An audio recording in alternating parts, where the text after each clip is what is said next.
Kaibigan, sinong kakampi kapag pakiramdam natin ay mag-isa na lang tayo sa laban ng buhay?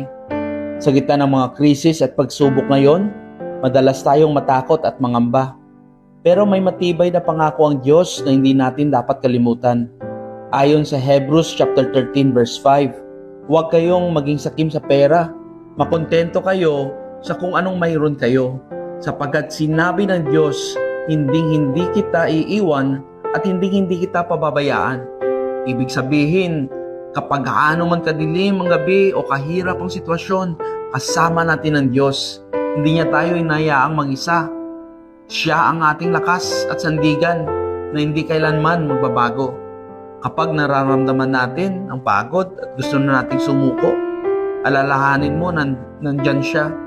Huwag tayong matakot tumakbang pasulong dahil hawak niya ang ating kamay. Magtiwala tayo na kung kasama natin ang Diyos, walang problemang hindi kayang lagpasan. Panginoon, salamat sa iyong pangako na hindi mo kami iwan o pababayaan.